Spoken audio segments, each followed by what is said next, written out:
Rich, I love you, yeah, buddy!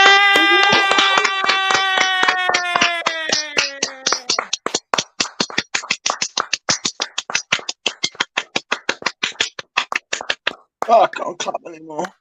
Everybody in the chat, we love you. Thank you so much for being here. All our diehards are with us, and we appreciate you. What a special event. Interesting. A lot of things going on. I don't know where to start, really. I've been getting comments in some of my videos. We're going back weeks, and even in my Instagram, saying Francis K is going to Dior. And I was like, okay, this is interesting. And I don't know if it's coming from a place of trolling or the guy has some kind of knowledge. And I shared, I believe I shared them with you too, Rich, didn't I? Yes, that's right. You have. You've talked. Yeah, we've definitely talked about this before. I've heard about this before. No, sorry. I'll let you crack on. You crack on. Sorry. No, I mean, welcome. Thank you for being here. I'm excited that you're here. Having us. How are you doing? I'm just kind of like, I don't know where to start because I've got so much things going on in my mind, and like I want to discuss it all at once, but that would be impossible, wouldn't it? Yes. So I've actually known about this for a little while, and I promised not to say anything. And as much as I wanted to, I couldn't, because if somebody asks me not to, I won't. And that's my word, and my word is all I have. So that's right. And I respect that as well. Do you know what I mean? There are some people who are like, I can't believe you didn't tell us. And at the same time, it's like, no, if somebody puts like confidence in you and you say you won't say, then that should be respected. You know what I mean? Absolutely. So I gave him my word, and I wouldn't say. And I'm glad that it's out in the open and we can discuss it, because it's a topic that we discuss here quite often, more than often. But I don't know. How do you feel about the whole thing? The announcement, the replacement, kind of like explains, or does it explain, or does it give it meaning to all like the releases that Dior's been putting out the last 2 or 3 years? It's like they've been rushing to get all these privés out, which is kind of unheard of for a private line, isn't it? Usually you see one every 2 years, one every 3 years, but they've been doing like 2 or 3 per year, which is immense. Yeah, I would go as far as to say it was even more than 2 or 3 per year. It's been more like 4 or 5. Well, I think by the end of this year, Francois Demachy is going to leave by the end of this year. It's going to be 4, isn't it? 4 for this year. The privés as well. It's not as if he's like releasing like flankers to things. These are all individual fragrances. It's like, that's a lot of content. You know? So we've had Toba Color, we've had Eden Rock, we've had Diorama, Vanilla, whatever it's called. What? Vanilla Diorama or something. Yeah, something. And then there's that third one, the hotel exclusive Chez Paris, or whatever the hell it's. Chez Paris is actually a strip joint in this. Chez Paris. It's Cheval Blanc or something like that. That's 4. Like, these are like, Guerlain doesn't even release them at this rate, right? It's remarkable, but the problem is with it, you get, it's like the principle of inflation. The more there is of something, the less it's worth, and that's what the privé collections become. Unfortunately, they've completely fucked it. And they're not even really that exciting. I mean, you smell of a high quality, and you can tell they came from skilled hands, but they lack a lot of inspiration or emotion, or that, that kind of thing that we look for. Yeah, it smells a bit like a dull, like his perfumes over the last couple of years have smelled like dull headaches. They're they're not bad. Yeah, they're not bad. Like, they're not like terrible headaches. They're not like headaches where you've got to be like, oh yeah, I've got to leave work. And like, they're not migraines. They're just like those low, buzzing little headaches that you get, and you're just like, oh, I can tolerate this. You know, it's like I can get through the rest of my day with this, but every once in a while you just think, oh, I've got a headache. I shit. And that's what these perfumes are like. They hang around, and you're like, I can't believe a house like Dior's released stuff like Eden Rock. I It's tell so you, I find Eden Rock, as uninspiring as it is, more interesting than Diorama and Toba Kolar because it's ultimately it's more unique and original than the other two. Diorama's been done to death in amber perfume, yeah, and for an amber perfume, it's not even good. Like when you compare it to something like Grand Soir, it doesn't stand up. There's no comparison. It's so uneventful. It's dull. And yeah. I have Grand Soir here. I think Grand Soir is an excellent perfume. But that's not to say I'm excited about Francis Demachy's replacement because he too, man, he has his good days and his not so good days.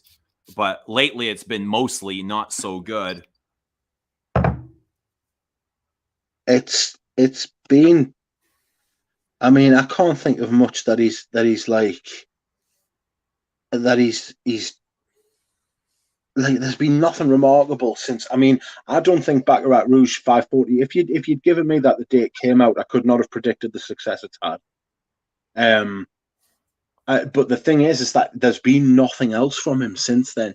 Like even from his own line, the standouts are Baccarat Rouge 540 and Oud Satin Mood, Grand and Soir, that's that. Yeah, right? well, Grand Sword to a point, yes, but the other two have been like rather large, really, like they've sold like Yeah, units. You know, right. like people will go into a department store to buy that fragrance. It's not like it's not like it's not like a what do they call it? Like a casual purchase. You know, like where they're walking through and they think, oh, that smells nice. Yeah, Um, just something spontaneous. They'll pick it up. yeah, this is like something people will get up in the morning and they'll be like, right, I'm going to the shop and I'm going to buy like Baccarat Rouge 540 because they've heard about it from a friend or they've heard about it on the internet, you know. Um, Mm. and Kurkdjian's only had two of them from his own line for me. Um, I see a lot of the comments saying that like people really like Grant's what now.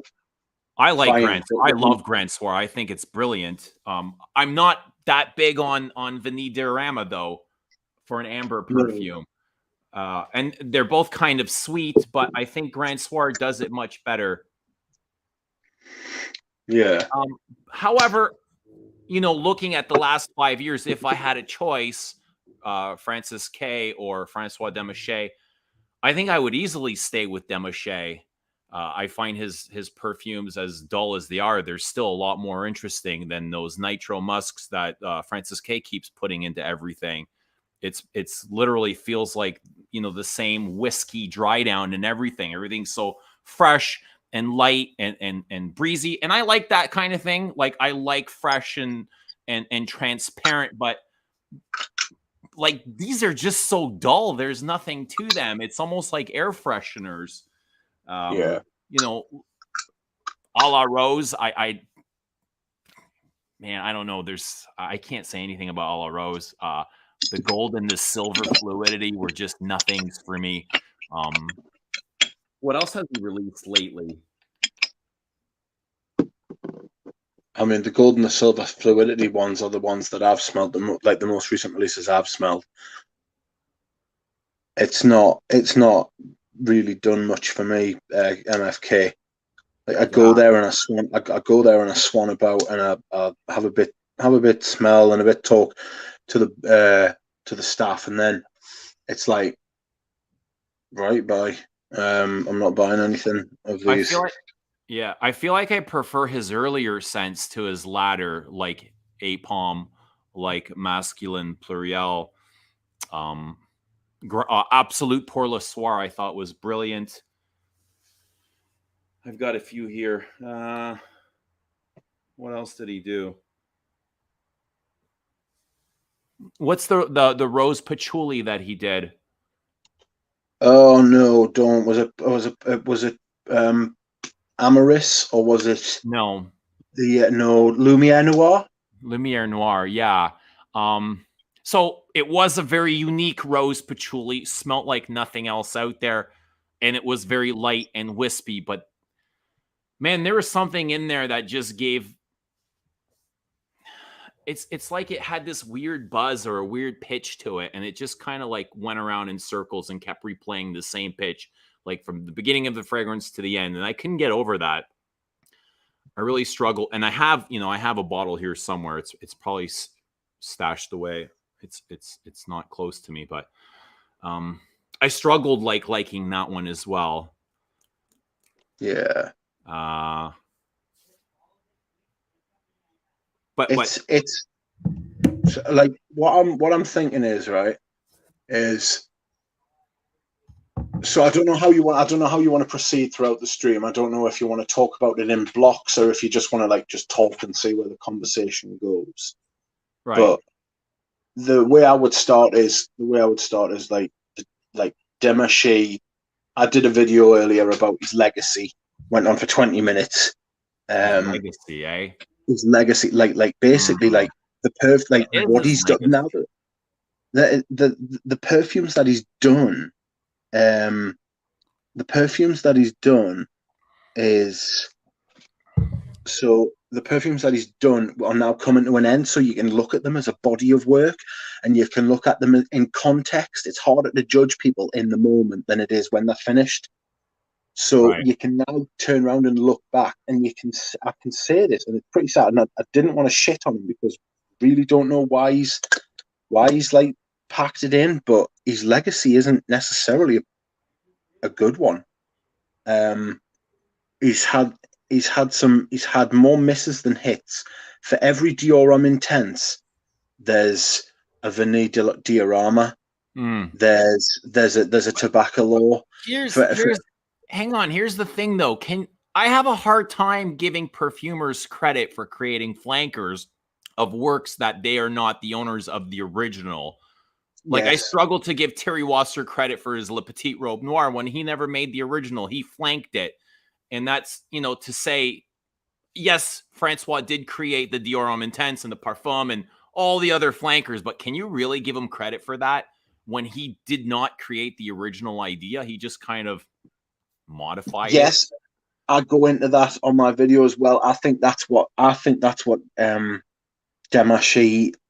That's what Demachy's legacy is going to be. It's going to be taking other people's work and tweaking it, and it not necessarily being as good. If you look at what he did to Dior Homme, if anybody out there's got the silver stem and they smell it next to the black stem, the 2011 version, you will see the decline. And for me, it is a decline. It's that they're two very different scents. The smell's similar, but I likened it to Olivier Paul's being very intricate and being very delicate and using thousands of different strokes. If you liken it to a painting, you use thousands of different strokes to build like an iris note, right? Whereas Demachy gets a big paintbrush, dips it in the paint, and just one big long stroke, and there's his iris. Right? That's much easier to do, and it's thoughtless compared to exactly. And it's I don't want to call them mindless, but it is a little bit mindless perfume. It is sort of easy to do, and I don't think he's been helped by the situation at Dior either. But I don't think he was the right man, and I don't think he was the right choice for Dior for the last 10 years. For the last 10, 12. When did he become the perfumer? Does anybody know? I think it was right around 2010. Yeah, that's what I said. Yeah, that's what I thought.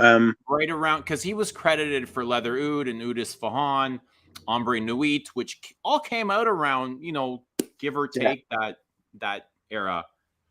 It's a hell of a trio, that, It's a hell of a trio, that. And I did have make a hard time believing.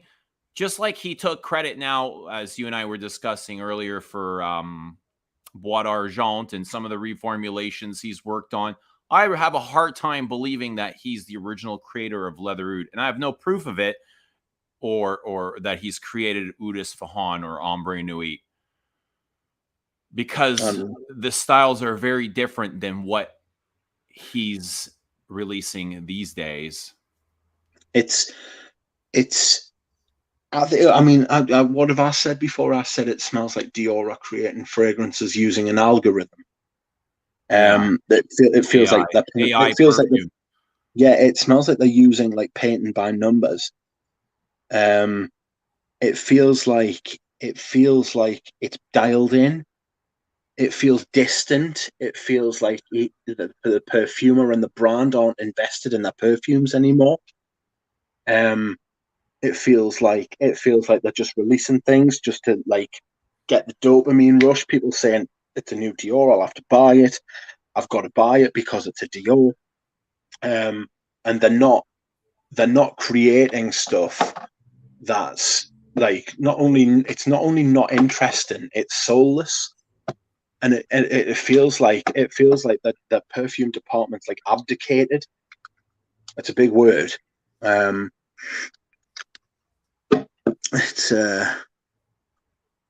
it seems like Demachy's best work has actually has come in flankers. It is. I mean, I think one of his best perfumes, and I said this, is Fahrenheit Absolute. Yeah. I think Fahrenheit Absolute. I think Fahrenheit Absolute, but at the same time, right? You smell Fahrenheit Absolute. I'll put some on. I'll put some on for the stream. I think this is probably his most popular or his most famous or this is his most beloved is Fev. This seems to be like a huge hit and has I think it's sorry. It has a massive following. Everybody seems to love Fev. Yeah. My personal favorite is Leather Oud, which I'm wearing tonight. I think it's Dior Homme Intense. Maybe even Dior Homme Parfum. Amber Nuit could be in there. Yeah. But they all smell like they're built similarly. They're all built with dirty, great fucking wallops of stuff. Like, I know you keep saying that you think he's like really good technically. I don't think he's as good technically as you think he is. Okay. I don't think that because when I smell, I'll tell you what changed my mind about that. I'll tell you what I thought about that. It's the silver stem versus the black stem. Like seriously, he is the silver stem was created by a Chanel perfumer. It's a Chanel perfume through and through. Yeah, exactly. And it's hard. It's hard to. I mean, it's hard to reconcile the fact that Dior couldn't get someone as good as that. You know, like somebody who can create stuff. Yeah. Why couldn't they get someone as good as that? It's Dior. Maybe Olivier had already planned on going to Chanel at that time. Maybe he already had his 2005. It was 2005. He didn't go there. He didn't go there for another 10 years. He didn't go there for another 10 years. He didn't go to Chanel for another 10 years. Why couldn't Dior just throw money at him and say, "Yeah, fuck your dad. Your dad worked at Chanel. Your dad worked at Chanel. You work at Dior. You try and be better than your dad. See what you can do." Because I think it's not just Demachy. To be fair, Demachy, I don't think he's just the problem at Dior or has been the problem at Dior. Well, it's the ownership. It's the commercialization. It's making money and selling perfume. It's not about creating art anymore. Yeah. It's not about inspiration. It's about inspiring sales. And what's it going to take to move the most units? Yeah, it's exactly that. It's the bean counters. The accountants are in charge, and there's no soul. There is no. The thing with Chanel right? And there are a lot of flaws with Chanel. The German brothers or the German I don't know if they are German, they might be Austrian. Like there's a family who owns Chanel. The good thing about that is that there's continuity. They know what they want. They know they're familiar with the brand. LVMH have bought Dior with like some fucking vague idea. Like there's nobody been at Dior for years and years and years and saying this is who we are, this is what we do, you know. Right. And there is people like that at Chanel. And this is Like the, with this change, it's just going to make things even worse. There's going to be less consistency and less continuity, and Francois or Francis K is going to bring in his own style and his own palette of materials that he wants to use, which will be vastly different than see, Demachy's I been don't. using. You say that that inconsistency is going to make it worse. I think it'll make it better. I think Demachy. I don't think anything can be worse than what they've been doing the last couple of years. Come I, on. I don't think anything. I don't think it can be worse than what they've produced. I would be extremely surprised if Francis Kurkdjian's first release for Dior was was was as bad or worse than the Veneer diorama.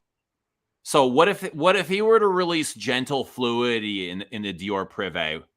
Would that be outrageous? And no, he wouldn't do it Why not? because that's not what he would do. Because I don't think that's what he would do for Dior. Do you You've think got he's to going to remember bring as well. back the style of Eau Noir I was and just Cologne? about to say, yeah, I was just about to say he is the perfumer who did. Uh, he's the perfumer who did. What's it called? Eau Noir. He's the one who did the original Dior Homme Cologne. He is familiar with Dior. I think that's one of the reasons that they've taken him on. I think they see him as a safe pair of hands, somebody capable of releasing the next big perfume, like the next Sauvage. And I think that's what they're banking on. I think they found a happy medium for them. Eva's given us stick for us saying that Venetiarama. I'm not just picking on. It's not just Venetiarama. I'm just using that as an example. It's a long list. I mean, you could go back the last 10 the last 10 releases from like the Dior Privé have been absolutely What's like what rubbish. what's GPP mean? No idea what does it say. Vinny Diorama is GPP. Venetiarama is GPP. I don't have a clue. What does it mean? Here's the thing. You've got Bernard Arnault, the owner of LVMH, and he's got to replace the perfumer to one of the biggest luxury brands in the world. And he does so with possibly the most commercial perfumer, the most talented perfumer, but also the most commercial perfumer. I don't expect, and I can't foresee them releasing things like Eau Noir. If so, they would just bring Eau Noir back instead of hiding it on the shelves. I think it's just going to get worse for Dior.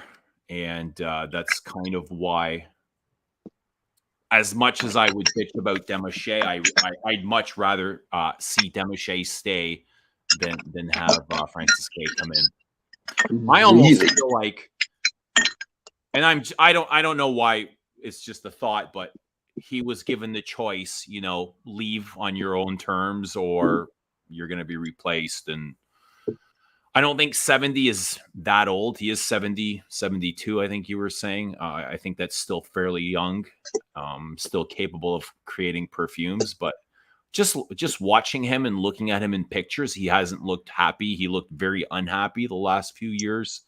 I don't know.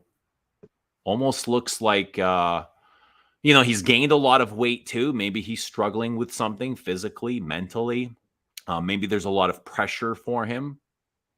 Maybe he's at odds. Maybe he doesn't want to create commercially. We don't know what's going on. Maybe he wants to create with freedom and passion, and he's being restricted on a leash. Like we've heard from other perfumers, we've heard from Terry Wasser. He said many times, like he does not enjoy creating on a leash. He does not enjoy creating the 50th flanker of Shalimar or Le Petit Robe Noir. He wants to create with freedom. And you hear that quite often from many perfumers. And that might be the case here. We don't know. And we might not ever know. No, that is a problem. Whoops. I imagine NDAs have been signed. No, I mean they might not have, or maybe they've just shook on it and said, "Look, I'm not gonna say anything." But I would be surprised if Demachy turned around and came out with his own line. You would or you wouldn't? I would, but I've said that I would be surprised. But I mean, the thing is like you say, 72. You say that 72 is not old, but 72, you're tired. You work full time, and it's an energy intensive job. To be knocking out a lot of perfumes. I mean, he's made and released 4 perfumes, 5 like big deal perfumes for Dior this year. Yeah, it's a lot of pressure for a man of 72 to work that hard and produce that much. Maybe they've got Kurkdjian in because they think he can work harder and produce more. Maybe that's what the motivation is.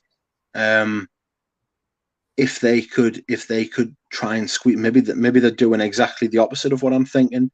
I'm thinking they're wanting to slow down and release better quality stuff. Maybe that's wishful thinking. Maybe the actual like reality is that he's going to I would imagine that you're putting the pressure on him to release all these. Yeah, I don't know if it's his choice solely, but he has been releasing a lot of perfumes, so maybe he is feeling pressure, and maybe he is tired. I would be tired. I mean, you would be tired if there were going to be like, if you were going to be producing that much. I mean, I don't know how much work goes into it. It's like people are saying like he's lost something. I think that's true. I think that's true. I think they've put a lot of work on him. How old is Alberto? Like he's still going harder than ever. And he seems like he's enjoying every moment of it. That depends who he's working for, doesn't it? You know what I mean? We'll find out how much he is. How much he is? He's 71. So he's a year younger. He's 71.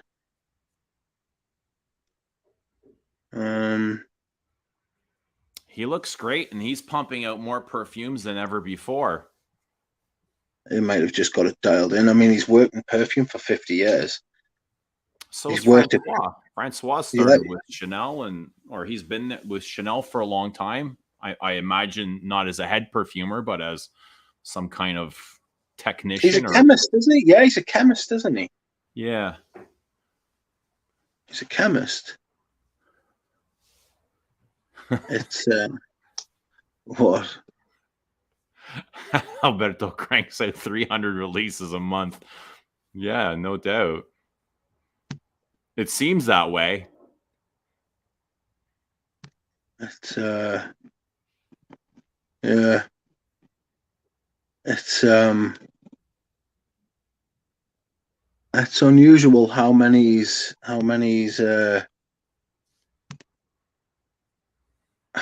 actually knocking out. I mean, the pace at which he's knocking them out as well, that he was at Dior. But I mean, whatever we say, I mean, we're sitting here talking about it, but whatever we say, he is gone now. And it's like, it's strange, and it's going to be like hard to get used to, because I mean, what we're going to talk about, because yeah, who are we gonna bash now? Who are we gonna blame? Exactly. I guess it's just going to be Francis K now. Yeah. Who would you have if you were Dior and it was your decision? Who would you have gone for? If I had free choice of any perfumer, Yes, I would have hired Jacques Polge. Jacques Polge. Yeah, Right. So from now a Chanel. different. So now a different question, right? Slightly same question, but slightly different, right? Realistically, Okay, realistically. Well, you who said would you? anybody. Yeah, I did say anybody, and that's why I asked. That's why I asked anybody, and I knew I was going to ask the second question afterwards as well. So realistically, because you know Jacques Pauls wouldn't go. Well, Jacques Caballé is with Louis Vuitton. Thierry Wasser is with Louis Vuitton. Uh, Maurice Roussel is kind of a journeyman. He does what he wants. He could have been hired. I guess there's a number of people. To build an aesthetic, to have a style, because I don't think Demachy had a style apart from the large Right. strokes that There he had. was no aesthetic, really. Yeah, apart from the fact that it wasn't very intricate perfume.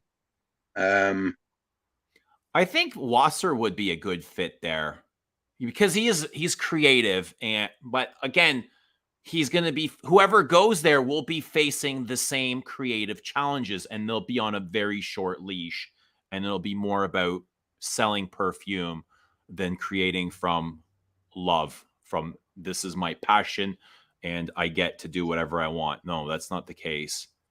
yeah, yeah. So yeah, does the perfumer really matter? Probably not. It's not Demachy. It's not Kurkdjian. It's the accountants. It's the boss.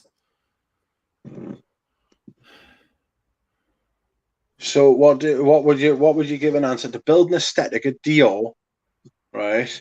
The specific aesthetic for Dior, which perfumer would you get realistically, if not Kurkdjian? I think Wasser would be an excellent fit Do you think you would go?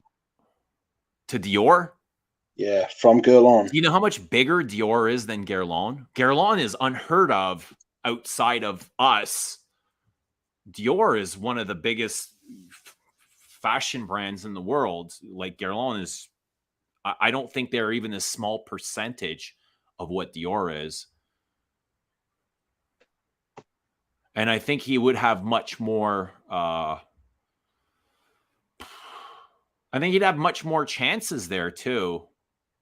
Like right now, he's doing a lot with Guerlain. He's not just perfuming. I think he's actually taking a back seat to the Delphine Yelk, and he is actually traveling and sourcing material and scouting new plantations. So he spends about 30% of his time traveling Yeah, instead of in the lab. yeah.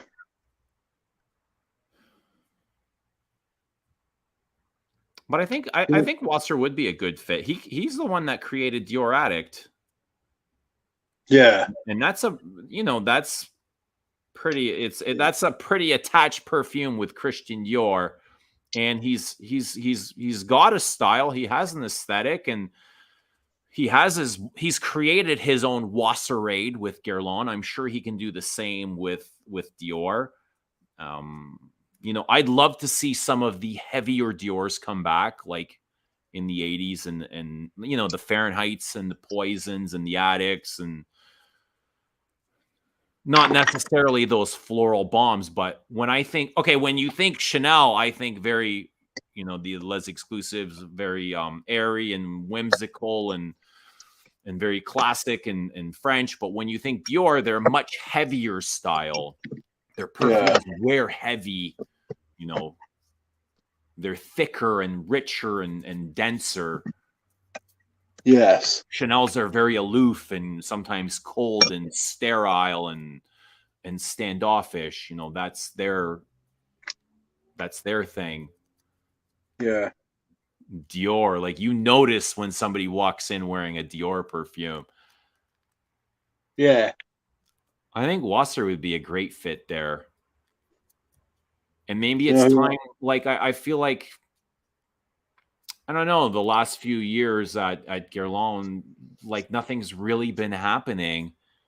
They've spent more time rebranding and repackaging than creating perfume.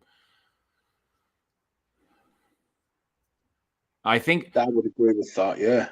what Wasser's done with the Absolutes Diorient, I'd love like so he's made a collection of perfume for the Middle East. I'd actually love to see him focus on something similar to that, but for the French style of perfume, but a collection just like that. And maybe doing that with Dior would be great. Yeah. It's for me, I would really, if I wanted to build a new aesthetic, if I wanted a new Dior, I would go with someone completely left field, quite young and quite distinctive, and I would go with Julien Rasquinet. Okay. Very Um, heavy-handed. yeah, I really like Russian tea. Yeah.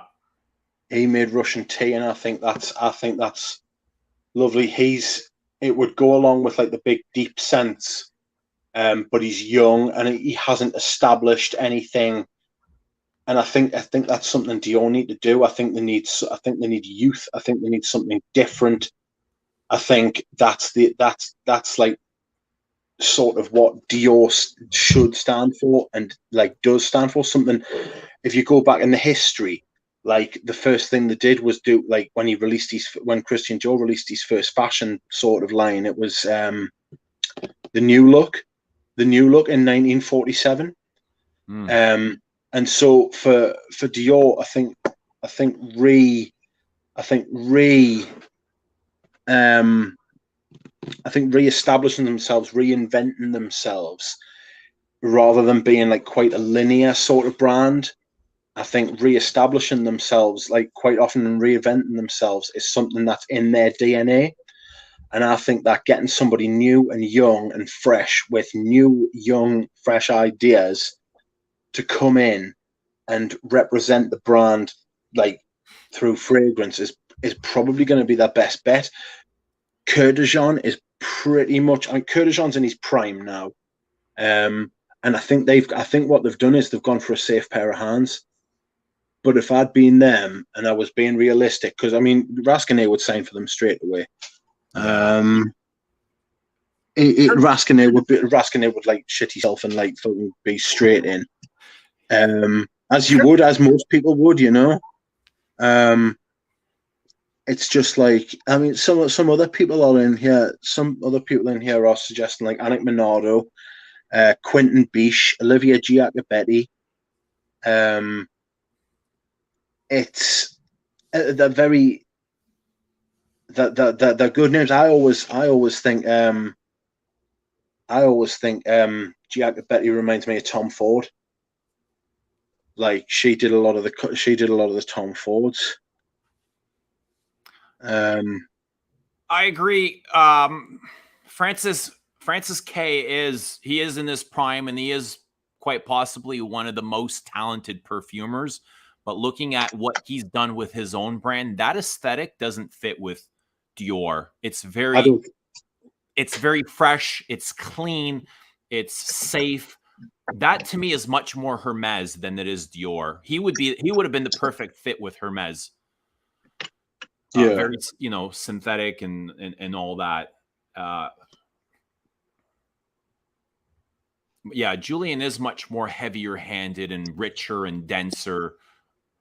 His style does seem to fit more of Dior's. yeah. I That's the wonder if it one. was just a convenience thing. They gave Francis K the freedom to work with his own brand because usually in-house perfumers, that's all they just work for the one brand. But Yeah, what was he going to do? Leave his own brand to go work with Dior? exactly, exactly. Um, it's. I think they've gone for a safe pair of hands. I think they've gone for the easy option. I think they've gone for the obvious like pick, the easy way out, however you want to put it. I They just think, they probably took the best available perfumer, but probably not the best fit for them. Yes. Yeah, I would agree with that. Yeah, I would definitely agree with that. I mean, really, if I was going to go, if it was any perfumer in the world, right? If I could pick any, you know how you said Jacques Pol's first. Hmm. If I was to pick that one, I would go with Pierre Bourdon. Okay, yeah, sure. I would go with Pierre Bourdon, but my realistic pick, and the one who I think would be probably the best fit, they probably don't think that he's ready to go yet, would be Rascanet. What about Ropion? Ropion would be brilliant. He would be out there, but the thing is that he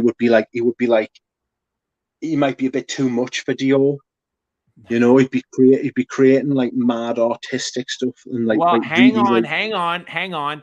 He is one of the biggest commercial perfumers as well. He's created, a ton of those YSL loan. He's created a lot of crap, a lot of commercial crap. Yeah. I think his name is all over La VS Belle and those YSLs, and I don't know. I know he's done some great work for Mull and all that, but when it comes to commercial, he's right up there. Yeah. But I also think, like, as much as I said Polish, I think he's just too loyal to ever leave, like, especially to the competition. I don't think he would go to Dior. Nah, I don't think he would go to Dior either. Which is it would be interesting, but sorry. What about Sheldrake? I don't think Sheldrake's got the style for Dior. Really? I don't think. I just don't think. I don't think he's got the style for Dior at all. I would have picked Sheldrake. He would have the earlier Privé. I think he would fit into that style very easily, but that's not what they want, is it?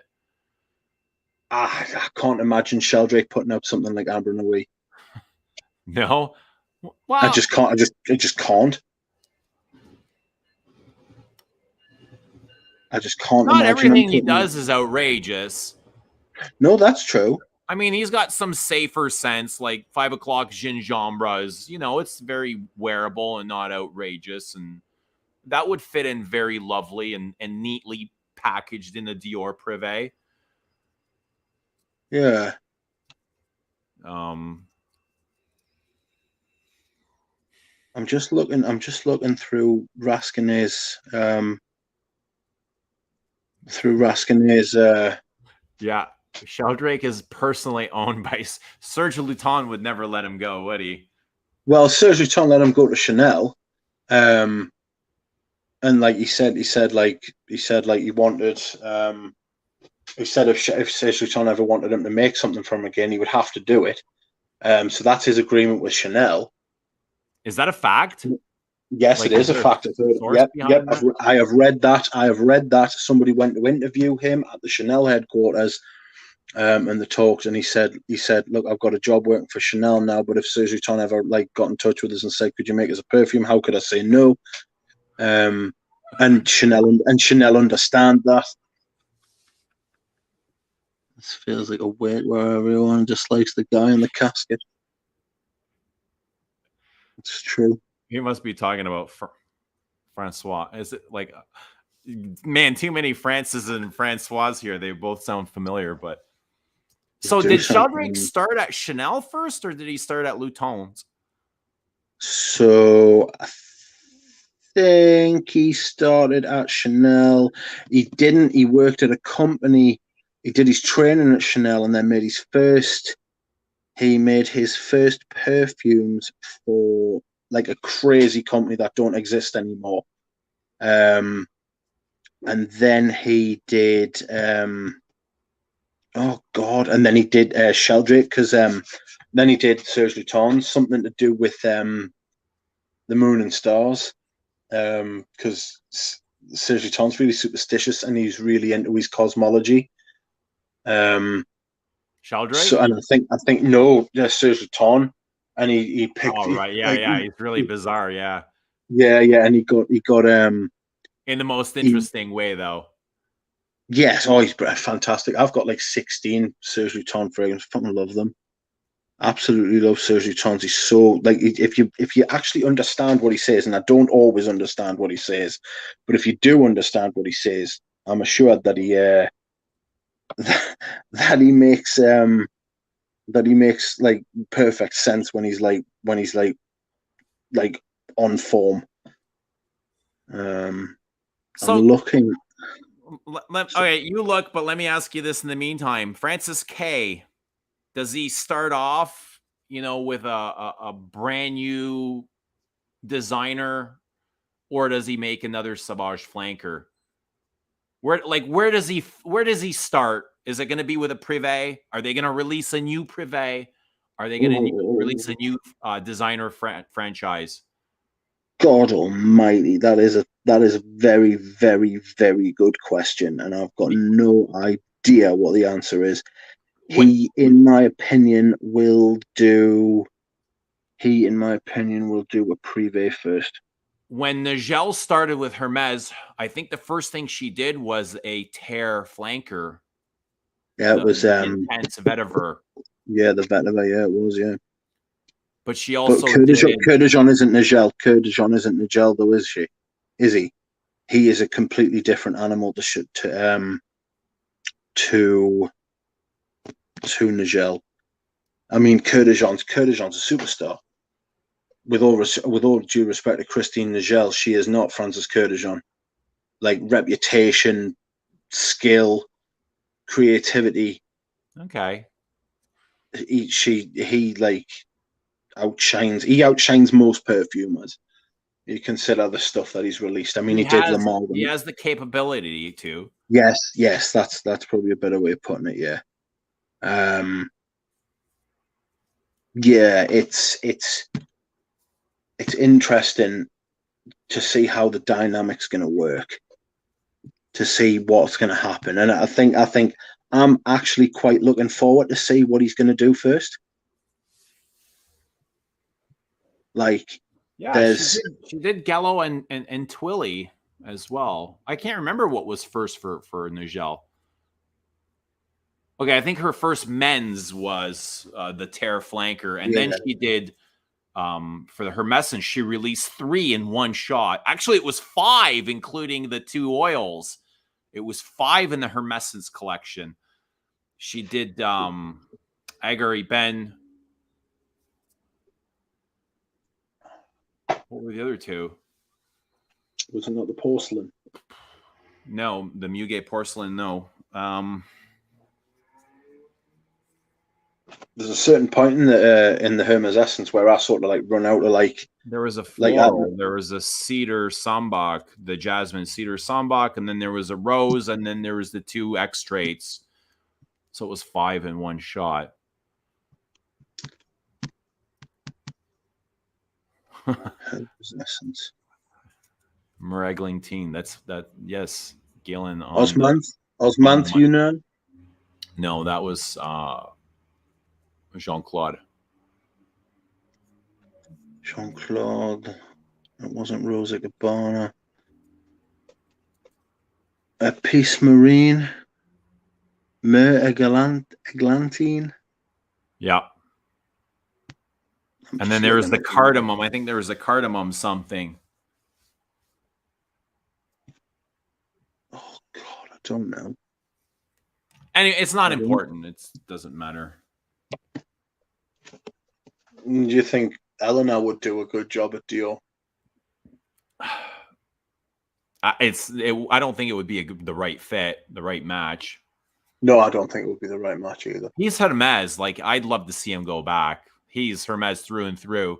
I wouldn't feel comfortable seeing him at Dior. I wouldn't feel comfortable seeing him anywhere other than Hermes or doing his own thing. Yeah, he did the Cartier. What about young Runitska? Young, He like the hasn't really young done Rune? much lately. I don't even know if he's still perfuming. Edmund? No, it's not. It's Michelle, isn't it? Edmund Michael is Runitska, something like that. he did Noir at Peace for Frederick Mull. Yes, that's right. And I don't It know is. what else he's signed. I don't know either. Elixir's bad. It's really bad. It is not a good fragrance. No, it's not a good fragrance. It's horrible. Yeah, it's pain, isn't it? It's yeah, it's not nice. It's not nice. Found out the brand that Sheldrake worked for in the 90s that doesn't exist anymore. It's called Quest. He also did it. He also made Quasar by Jesus Del Pozo. You know the one Ashton really likes in the crazy bottle.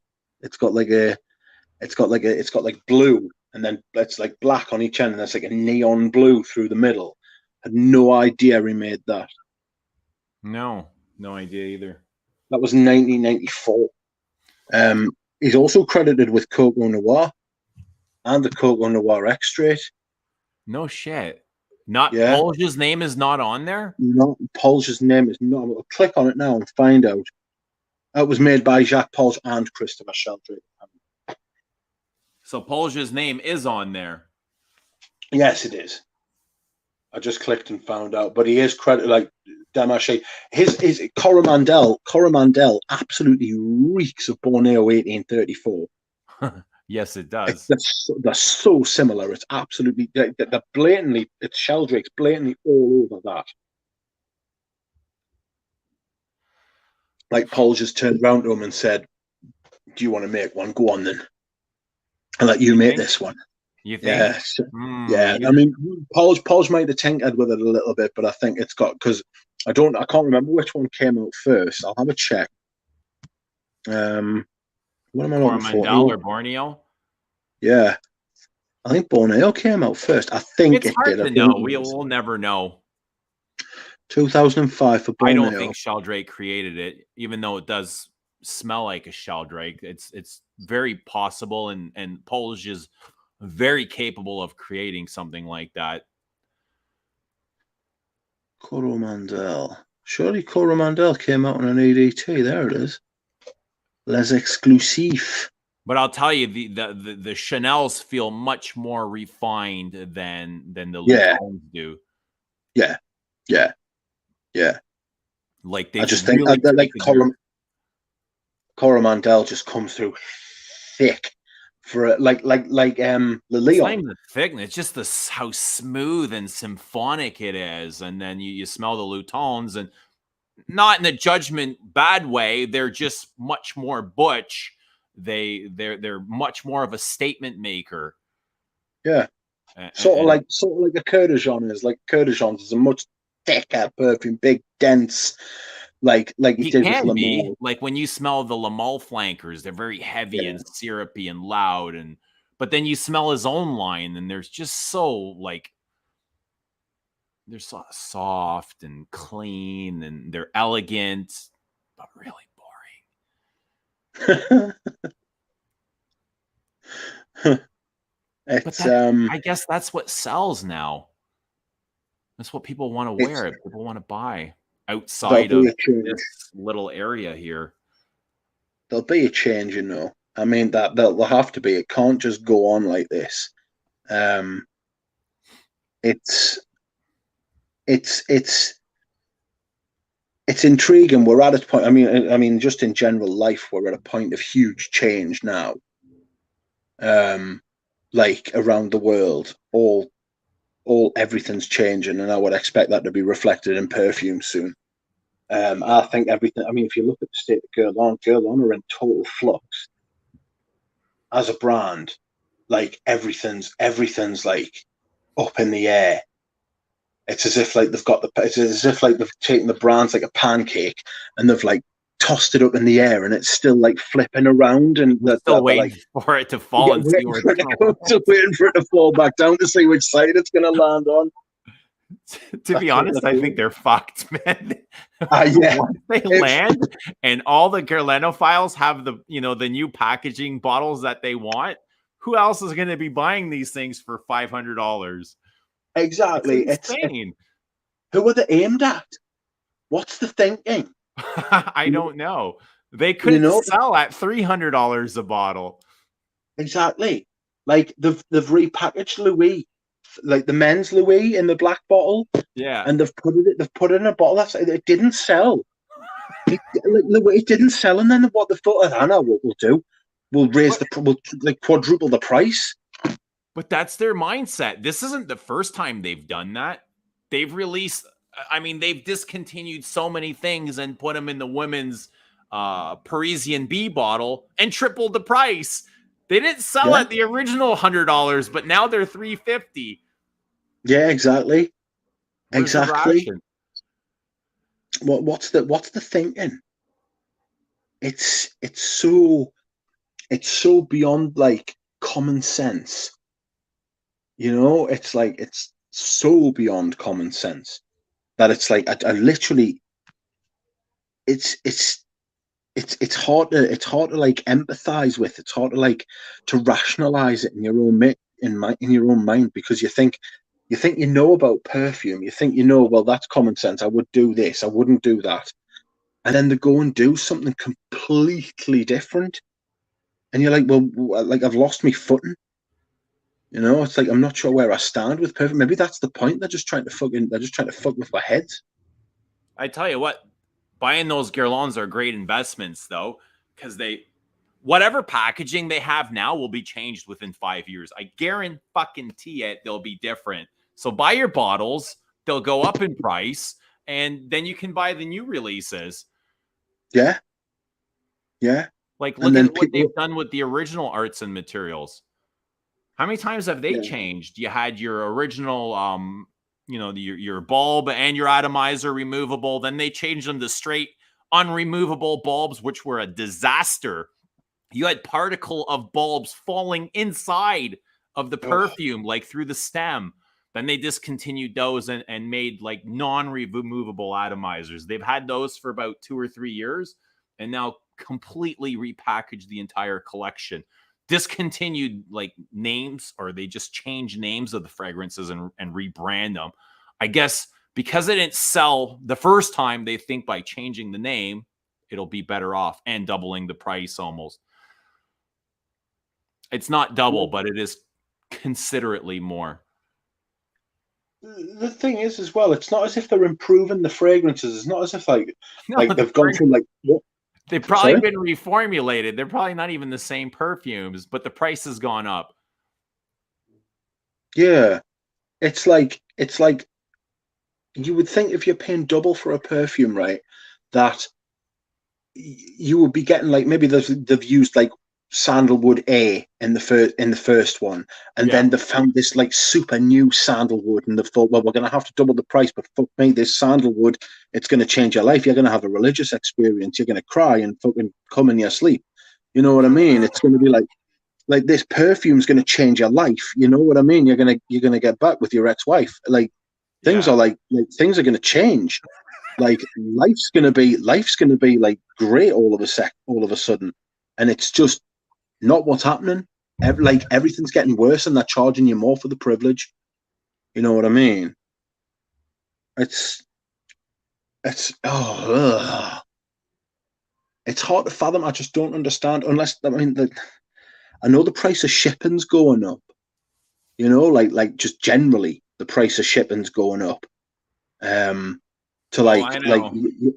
No, well, I'm talking about like I was reading this thing like in a business article the other day. I don't know how I found it, but there was this bloke and he was like, "Oh, like um, we used to be able to ship.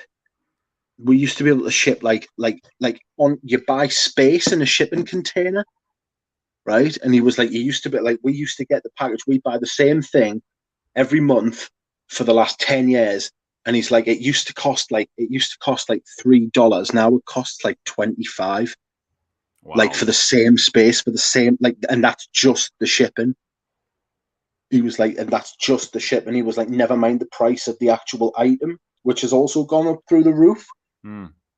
He was That's like, weird shit's gone. because people are shipping more than ever before.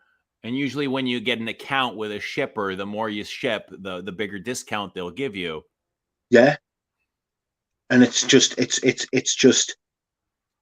not the case. So if you're shipping small items now, or if you're trying to ship anything like out of the ordinary now, they're going to make you pay through your nose.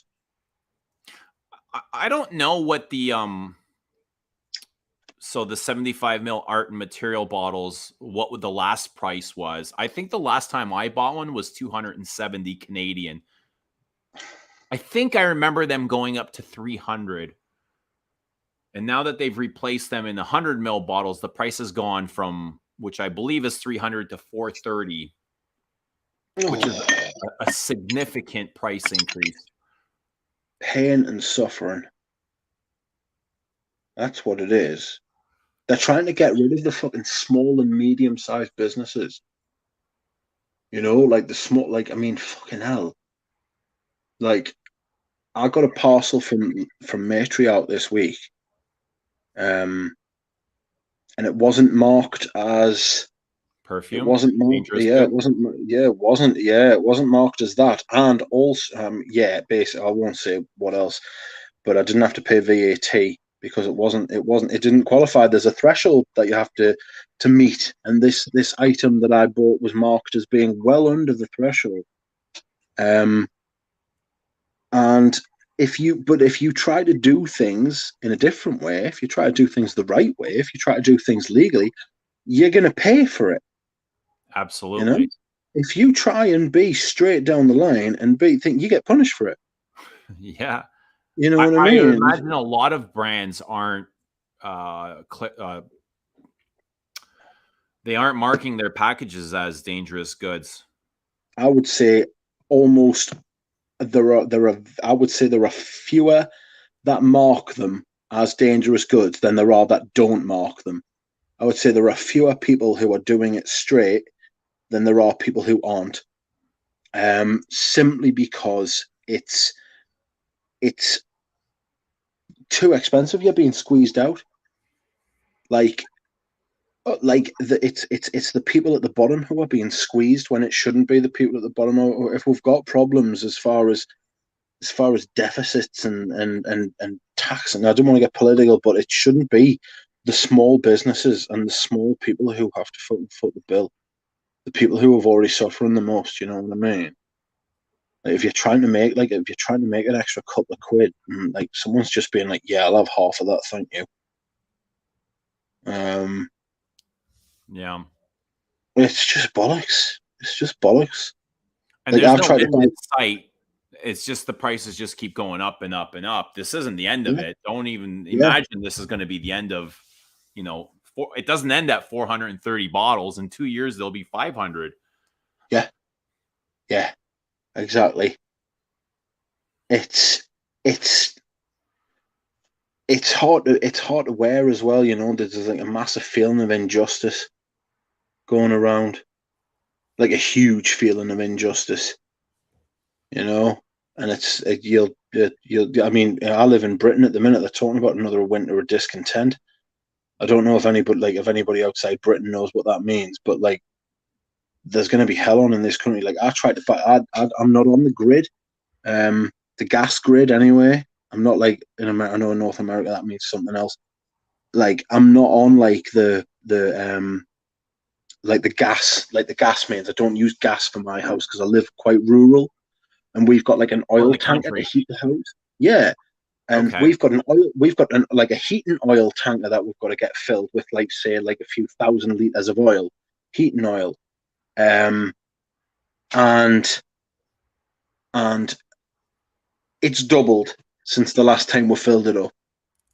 It's literally doubled since the last time we filled it up. And I'm saying to my mother, wow. I'm like, what? I'm like, I was like, how are we going to afford this? This is crackers. Just buy less flankers or less. That's it. Well, that's it. You see. But the thing is that I used to be able to buy as many flankers as I want and get the oil. Now I can't.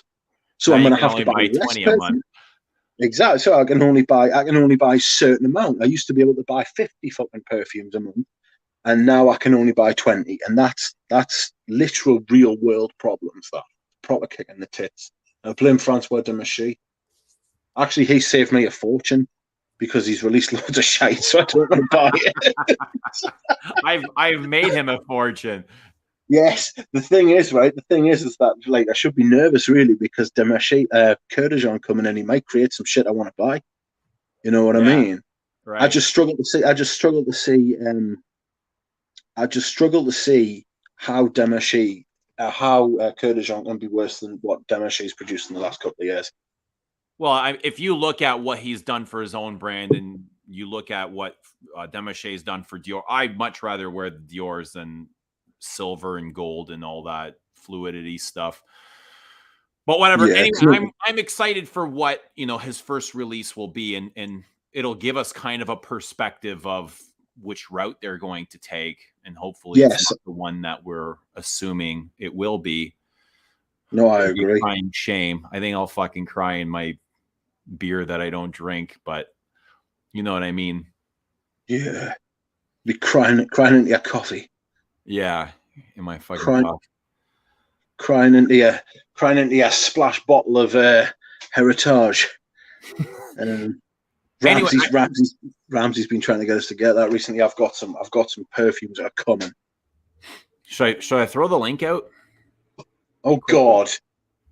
If somebody wants to come on and for a few minutes and discuss, get Jeremy Hines on. Jeremy Hines or Tara. I've been meaning to get to the Guerlain counter. I still haven't smelt the newest Sao Paulo Rosa, whatever it's called. I've just been working like late hours this week, and I really want to smell that. There's a few others that I think are new, but I'm not sure if they're new perfumes or just like rebranded or repackaged or just come under different names. There's the Cherie. I don't know what. I think that might be the original French Kiss. Right. Does anyone know? I haven't even like looked into it. I've just seen Cherie. So I'm curious to smell some of these. I'm curious to see the packaging in person. I haven't seen them. I haven't felt them. I just want to touch them and see what they're all about. So maybe I'll get to do that tomorrow if I have some time. Ramsey is my twin brother from another mother. We've been talking, and it's like every time we talk about fragrance, we're like, yeah, really, like, they were basically fucking separated at birth, me and Ramsey, as far as perfume taste goes. It's insane. Celine fragrance count. Celine does not have a fragrance counter at Yorkdale. They didn't just a few months ago. Celine has a boutique at Yorkdale, and the last time I was there, they did not carry their perfume lines. The boutique was inside of Nordstrom, I believe. Okay. Bathtub sandwich. Do you ever feel like now? Do you ever feel like going to New York? Now, interesting. All right. Thank you. I wasn't aware of that. Do you ever feel like going to New York just for a bit mince around like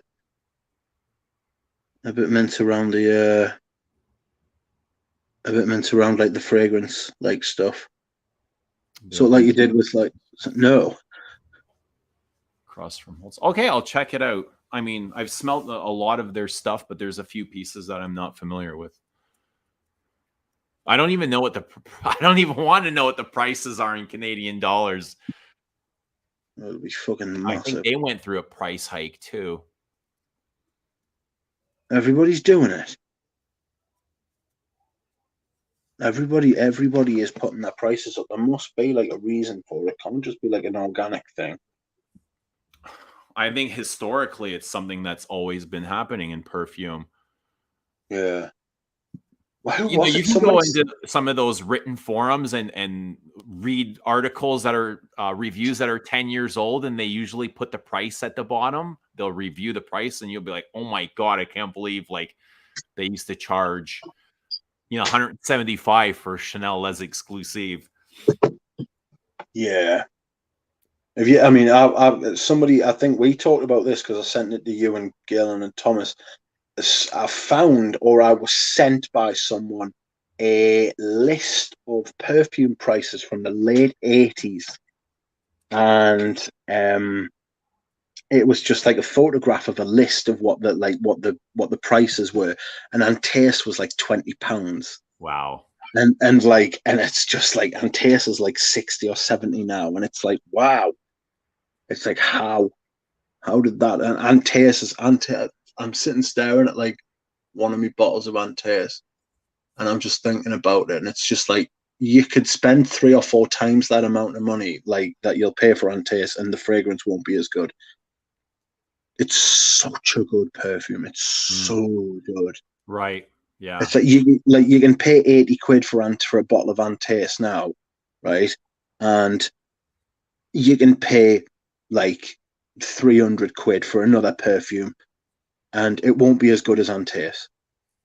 And that just sort of shows up like the sort of like the where we're at the minute. You Well, it all know? depends on what you want. If you want to smell dirty and animalic and slightly pissy, and that's your thing, not everybody wants to smell like that. No, I'm not saying I don't, but yeah, you can spend the things with stuff like Egoist as well. You can spend like 60, 70 quid on a bottle of Egoist, and it would still it smells better than like 90% of niche. There is there's very little niche that compares to some of the classics. The last after the last stream, I think it was the last stream. Before we got off, I was talking about how I was getting off a fast. Was that the last stream? Think so. And just as I had gotten off, my mom had texted me and she's like, "Hey, come for dinner." It was pretty late too. And I was like, okay, I'm just getting off a fast. I'm going to go for dinner. And as I was thinking, I was like, she's always inviting me for dinner and she loves perfume. So I want to gift her a bottle of perfume. I want to take her because I've got so many of them I'll never be able to use. And I was thinking, like, what do I think she would like? And I know she loves rose perfumes. She adores roses. And so I kind of scouted my roses. I was like, I can afford to give her, like, not afford, but I can give a bottle away and not miss it. Yeah. So I picked up it was Rose de Jamal. I was like, I think she would love this because it's a gorgeous rose. And then I picked up Chanel 22. I had 2 bottles of 22. And I was like, you know what? Since I have 2 bottles, I'll be a little bit selfish and keep Jamal, and I'll give her my bottle of 22. I took her the 75 mil opposed to the 200, but I gave her the better version. The 75 mil was the older version, and it smelled a little bit better. But really? Yeah, and I took it over, and I was like, "Hey, Mom, what do you think of this perfume?" And she sprayed it. Oh, she's like, "Oh, Chanel." Ooh, she had that, like, I guess whenever somebody sees Chanel, they get that twinkle in their eye. It's just got that kind of magic thing. And she sprayed it. She's like, "Oh, I'm not sure I could wear this. It doesn't feel like me." It's got that opening aldehydic thing going on, right? Yeah. And then after a few moments, she was like, actually, what she had said was, "This smells like the perfume you wore last week here." And it was Le Labo Ylang. And I was like, wow, that's really impressive because they share a lot of common notes. Like, there's a lot of Ylang in 22, and this is a huge floral bomb as well. And then after a few minutes of having it on her skin, she was like, "Oh my God, this is so nice. It's changed so much. And it's like really come to life." I was like, "Do you like it?" She's like, "I love it. I didn't like the opening, but I love this right now." So I was like, "All right, I'm glad that you love it. Here you go. Keep it." She's like, "Really?" Like, I was like, "Yeah, That was anyway, nice. It's for my appreciation." So she loved it. Right. It's nice. Did you feel like good after you gave her it? I did. I just wanted to show her some appreciation because she's always calling and inviting me for dinner. And, people show you, like, the people in your life, when they care about you, you can tell because, they're not telling you they care about you. They're showing you with their actions, right? Yeah. And she's one of those persons that's always been there for me. So I was like, I want to show her, like, some appreciation for all the things that she's done. And I know she loves perfume. Who doesn't love perfume? Who can't love perfume? I don't know, but if I ever met someone who didn't love perfume, I would turn my nose up at them, if you will. Yeah, no, it felt good. I'm glad that she liked it and she enjoyed it. Yeah. It's nice that I like giving perfume to people, especially if I'm not using it. It feels good. Should have given her Leather Rude. Rose de Jamal, you mentioned there. I've got a bottle of that, and it is absolutely beautiful. I wore Vanille Havana this week. Yeah. Pretty uneventful. Pretty uneventful, if I'm being honest. Uneventful? Nothing uneventful. Really? I wore it, and I thought, whoa, this isn't doing a lot for me. Hmm. It was the first time I wore it, though, so It there are could many just more be. wearings to come. Sorry, So it was the first time, but not the second time. it was. I have it. I have only worn it once, but there will be more wearings, and I'm going to stick with it and see what happens. But it didn't do. It didn't do what I thought. What I thought it would do. Right. It didn't give us feelings or anything like that. I thought it would, and I've smelled it. I've sampled it. I really like it. But I wore it, and I was like, "Ooh, I'm not getting much of this." I'm not a huge fan. It was fucking rotten, the weather that day. The weather was appalling. It was like the sky was falling in. I just woke up and it was absolutely pouring down. I thought, oh, I need something. I need something that's going to keep it warm. I thought Vanilla Van will do it. Oh, It's warm perfume. I find it very churchy, very smoky and incensey, dry, dusty, especially in the dry down. Yeah. A lot of that vanilla is like right there in the top. Yeah. It's like an animalic vanilla, but the dry down to me is very churchy. It is. It's I got the sweetness. Fosco, you're cruel, man. That's a massive perfume. I don't know if my mom would rock psychedelic. It's huge. I'm surprised you haven't got a bottle of that yet. I'm surprised you don't have a bottle after what happened. I'll tell you a story afterward. I don't want to. Oh shit! Yeah. I love Voldenouit too. I'm not a figure. I wanted to smell. Do you think I would like Nahima? No. Okay. Too floral. Got you. Because I know Catherine Le Parfumier has got one of those the vintage bottles with the holes in. Yeah. You know, like the coffin sort of thing. Jared is no rich. Florals. You don't like florals, so I don't know what your stand is on those old girl. Do you like Shalimar? Yes, to a point. I do like it. I would own a bottle if it was a vintage one. Fucking hell, even modern Shalimar is gorgeous. Yeah, I'm aware of it. It's very, to me, I get like a I don't want to say a syrupy vibe because it's not that kind of sweetness, but I get like a thick sort of. I don't think you would like Chamad either, the woman Chamad. I don't think you would like Voldenouit. I would imagine you would like Mitsuko, but I'm not sure. Yeah, I do like Mitsuko. I've smelled Mitsuko, and I do like it. It is very nice. If you like Derby, I would guess you would like Mitsuko as well. Maybe even more than Derby. Mitsuko is more leathery than Derby is. Wow. Even though Derby is classified as a leather. Yeah. I'll tell you, it's a darker leather too. I'll tell you one thing. Talking about vintage and reformulated and thing, the bottle of Derby I've got. Yeah, the bottle of the reformulated bottle of Derby that I got is absolutely beautiful. It's amazing. The not the eagle bottle, the black rimmed bottle, absolutely immense. See, that's what happens. It can be done. Reformulations can be done and done properly. It's just an afterthought for most brands, and it's usually when a brand's got an in-house perfumer that they do them. Look at Antace. Like I was just saying about Antace, the bottle of Antace that I've got, a recent one. I've got the sport cologne from '85, but I've also got like a bottle of like the recent Antace is beautiful. It's one of my favorite perfumes. Do you like Jiki?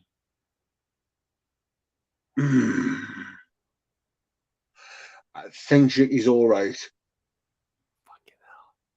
I like Mitsuko. Mitsuko's the one with which one's the one with the undergrowth in the Mitsuko? Yeah, I really like Mitsuko. Yeah, I like the men's chamade as well. The men's chamade's really nice, but I'm Yeah, washing that very more different recently. than the women's. Very Yeah. different. Bold and Nui. Like Ramsey was saying earlier, he can't believe that you don't have Heritage yet. I have got a bottle on the way. In fact, I've got 2 bottles on the way. A Okay. gold cap and a gold cap and a silver cap. Is it a blind buy? Yeah, the EDT, yes. I've smelled the EDP. The EDT is a blind buy. I think you're gonna love it. Based on Ramsey's recommendation and yours, frankly. Based on both of your recommendations, the EDT is a blind buy and it's a vintage EDT. I think you are going to love it. I'm also getting a vintage vetiver from Catherine.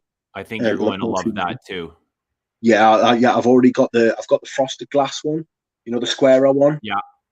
I've already got that. I've got the latest version of it as well, which I still think again is brilliant.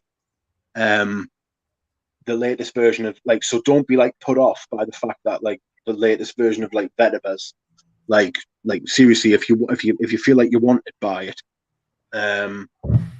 And what's the other one I've got coming on the way? I've got a couple of Hugo Boss.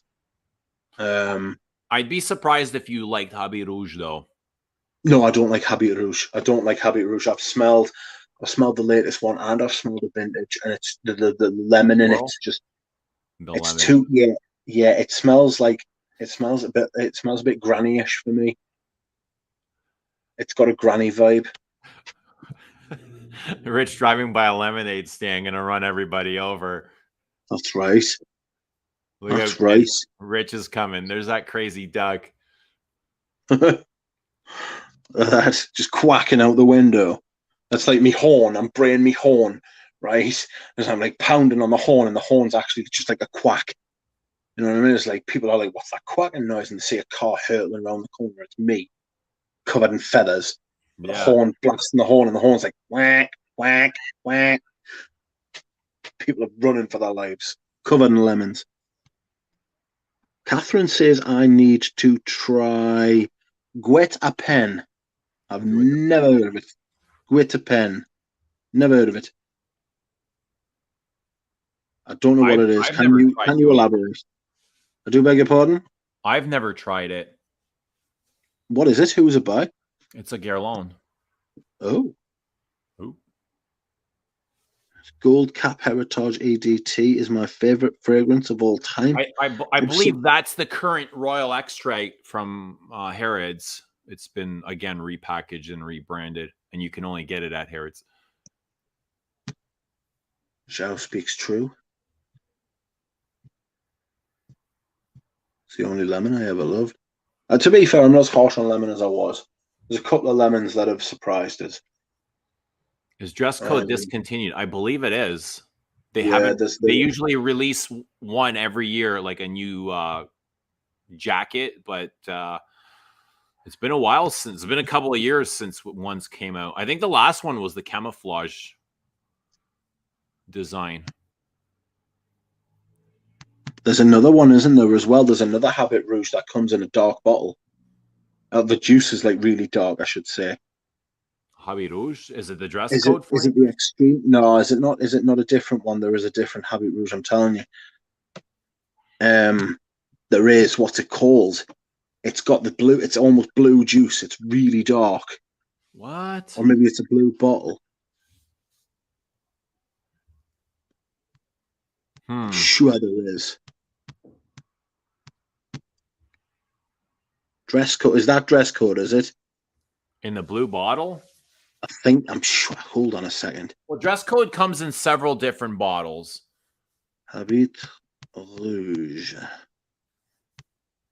Where is it? It might be sport. Is it dress code 2017? I think sport is a red bottle. Yeah, I think I might be talking wet.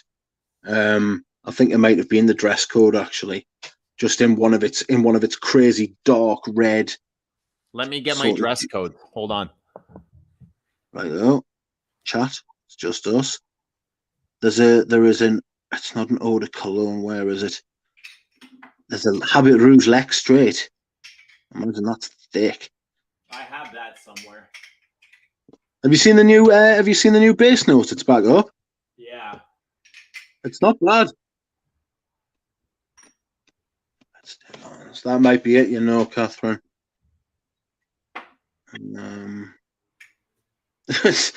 Duncan says smoke break.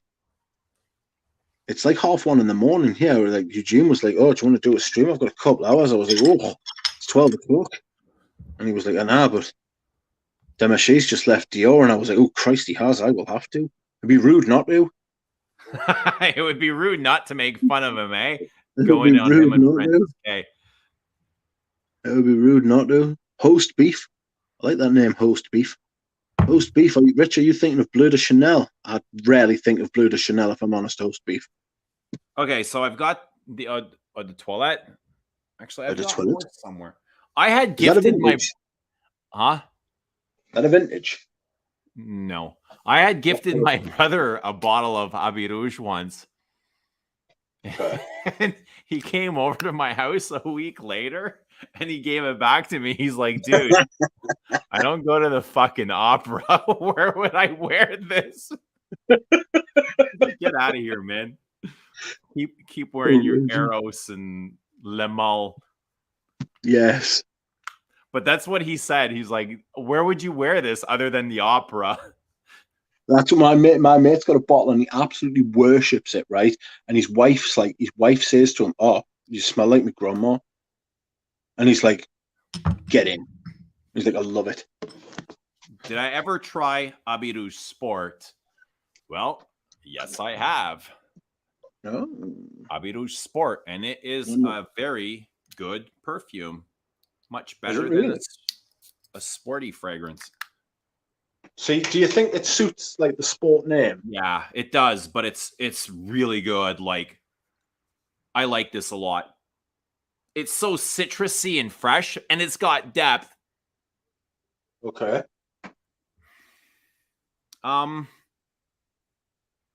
it kind of holds true to Abbey Rouge. You know, it doesn't stray too far. You can see, you know, it's a familiar face. I've got I don't think I've ever been able to get into this. Is low. Yeah, it's that like more watery. I mean, bloody hell, that's a stupid comment. Like, is low, more watery? I mean, you know what I mean? Is it light or is it thinner? This actually is like lower pitched, much lower pitched. The sport is higher pitched. It's fresher. This is for something called water. It's got like a very low vibration to it. But still true to Abbey Rouge's name. What's the darkest one? The darkest? Oh, it's probably the eau de parfum. Right. Have you tried the eau de cologne? I have original. The original ADC. I think I have the vintage eau de toilette. Here is the original dress code. That's what I think that's the vintage bottle. Yeah.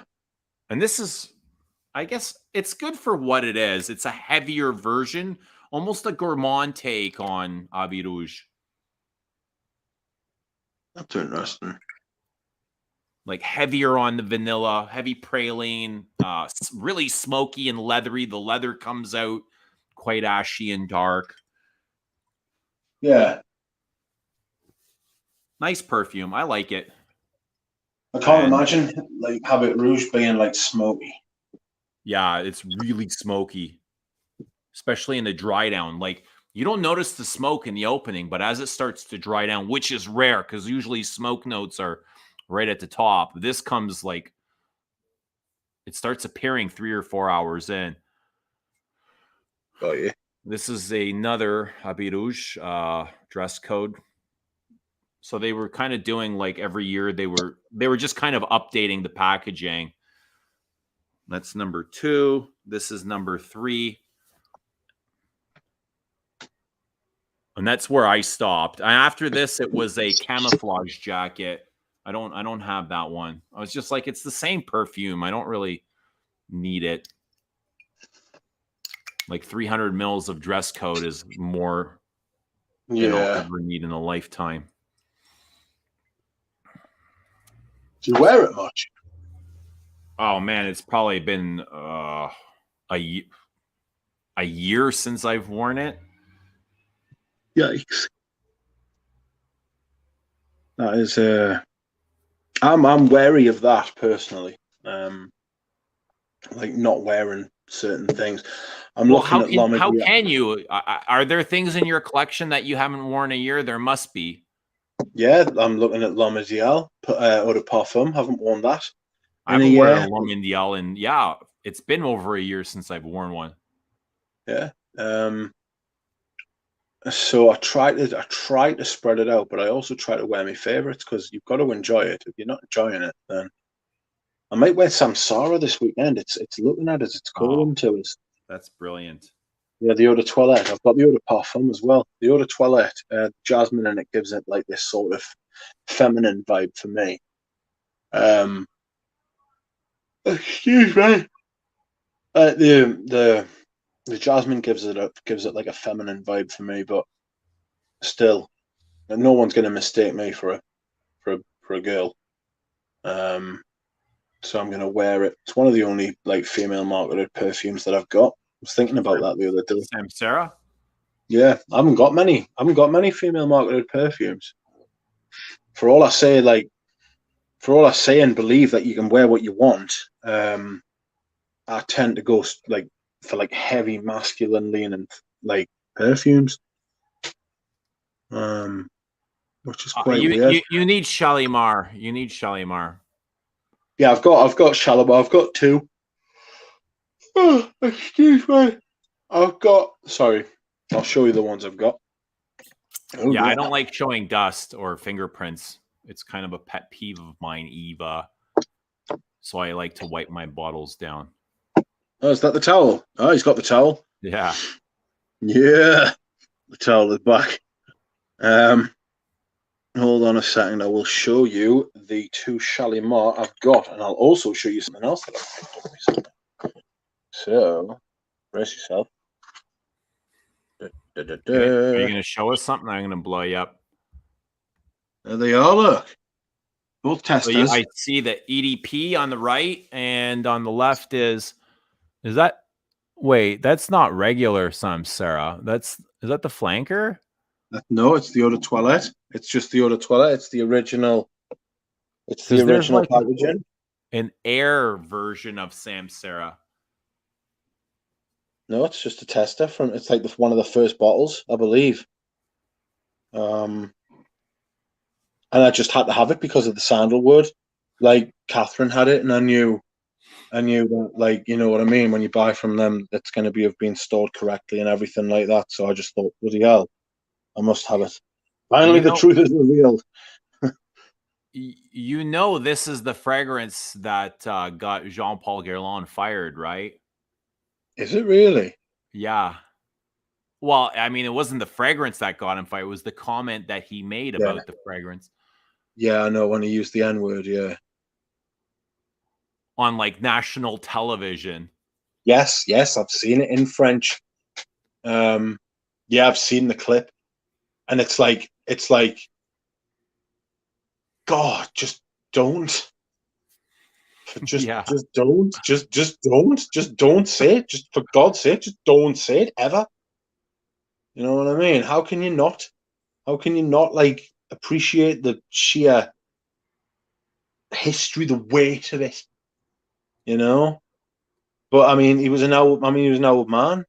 And for them, it was just like the done thing. That's what they did. Like in the day, it wasn't a problem for them, but shit.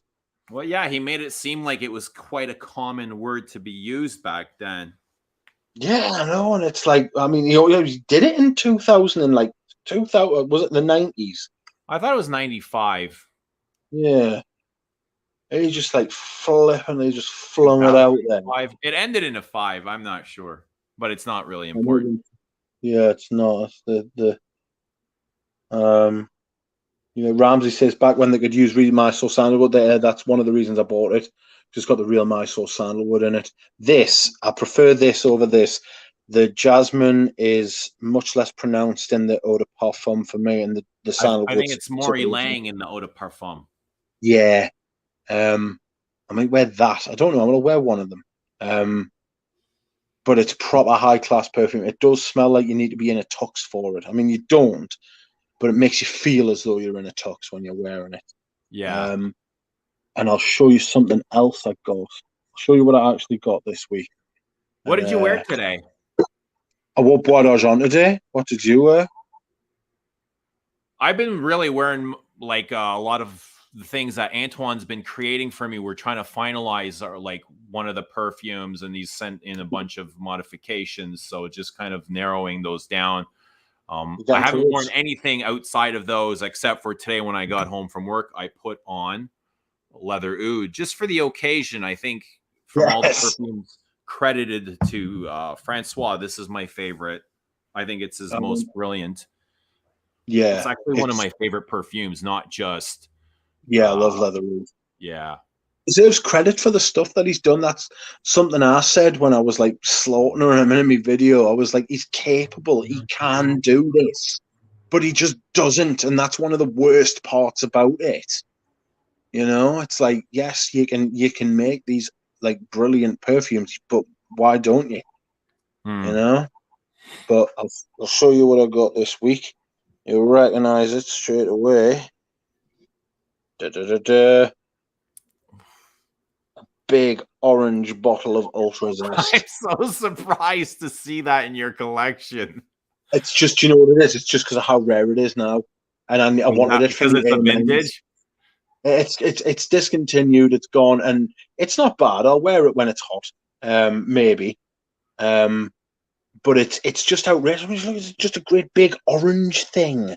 You know what I mean? It's so outrageous. It's so outrageous in my collection. Like, you know, when you stand back from your collection, you see what tries to jump out at you. This thing's just going. It's just stand. Looks like a massive pylon. Yeah, exactly. It does. It's just standing there with a huge, great big grin on its face, knowing that you're looking at it and you can't stop yourself. It's just huge. If you wear this, you won't get hit by a car. Do you know what I mean?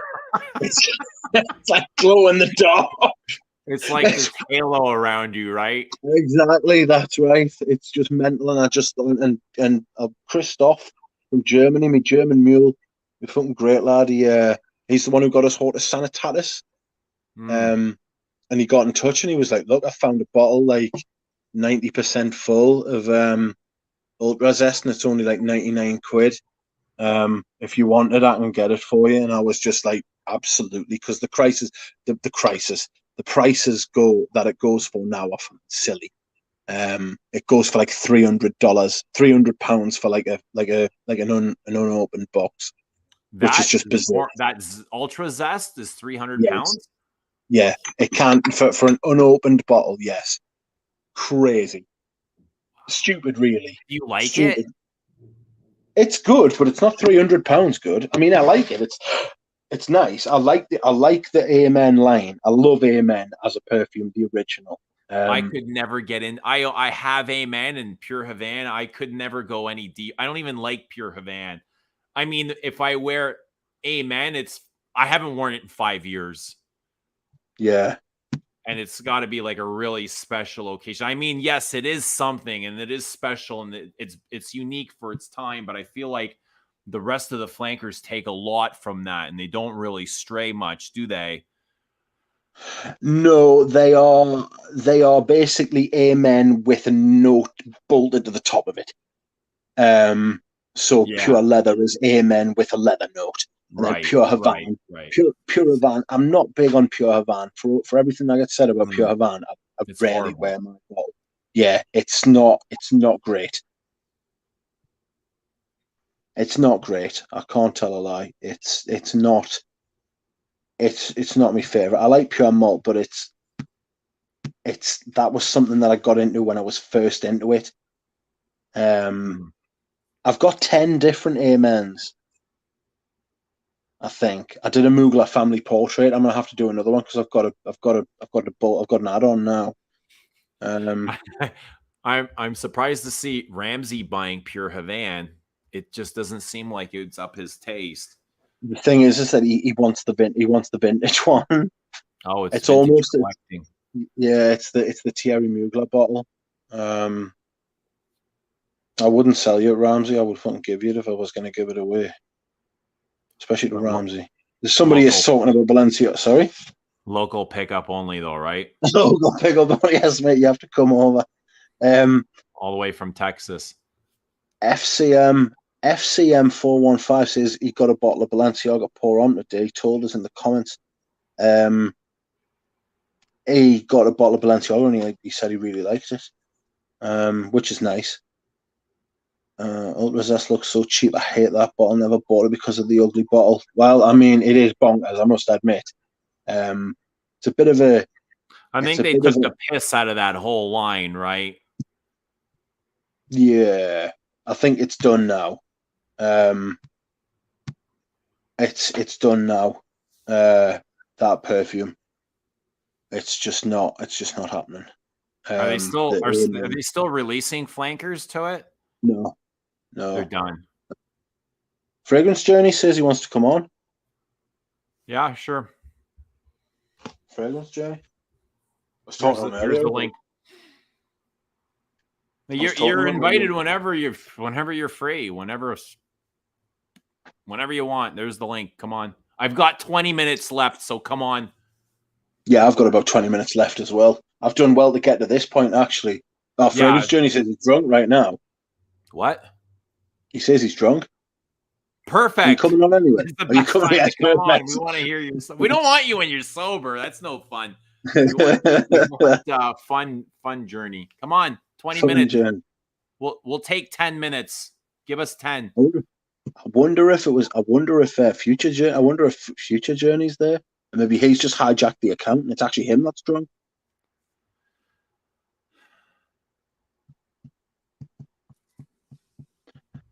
Just come on, let us know what you're wearing. That's it.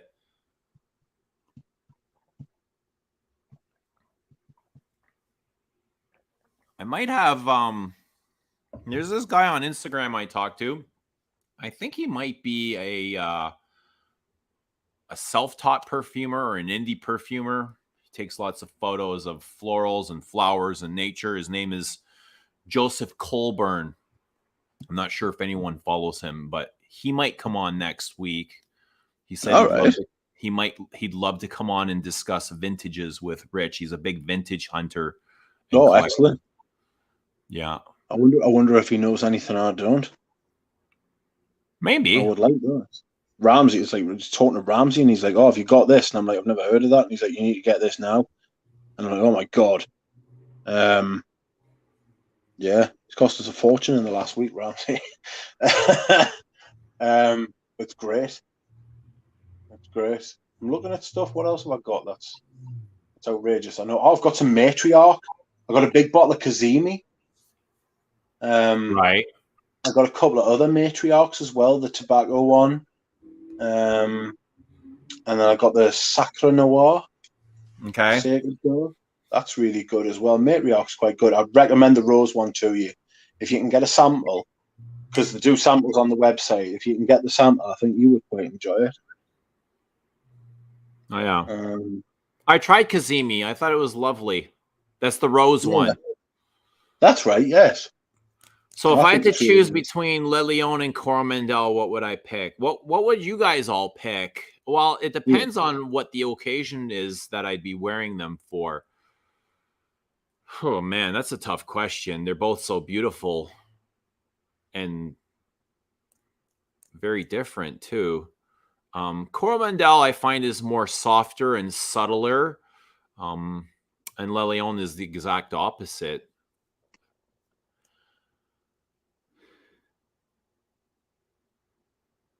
I wouldn't wear Le Lion. I think I would, if I can only choose one, I would choose Le Lion. Really? Yeah. Over Coromandel? Hmm. I think Le Lion smells like an Arabic doctor's practice. Do you know? Right. It smells like a professional, smart, like clever old Arabic doctor, and like he's like the smell of like the actual building where he works out of. Yeah. Okay. Because it's got that sort of mentholated sort of vibe, like a clean, but it's also got an old vibe to it, slightly musty, slightly weird. I never envisioned that, but sure. I mean, if that's what you get. To me, I Yeah, love how dry it is, how smoky it is. It has leather. I get a huge, dry, dusty patchouli, ambers, incense, resins. I mean, how can you beat that? yeah. No. See, it's very a lot of people are loving Coromandel, but Le Leon's starting to show up here too. Um, That might be I because mean, you're asking for two really good perfume to split up two really good perfumes. yeah, it's it's a funny one. And they're two completely different wears as well. Coromandel is very soft on me, but elegant. Le Leon is much more aggressive. Ross McFarlane says, "I've just bought a bottle of Le Leon on the bay. Shitting myself. I've made a mistake." Why? I don't see the comment. It's there, Ross McFarlane. He's got a purple R. I don't see it.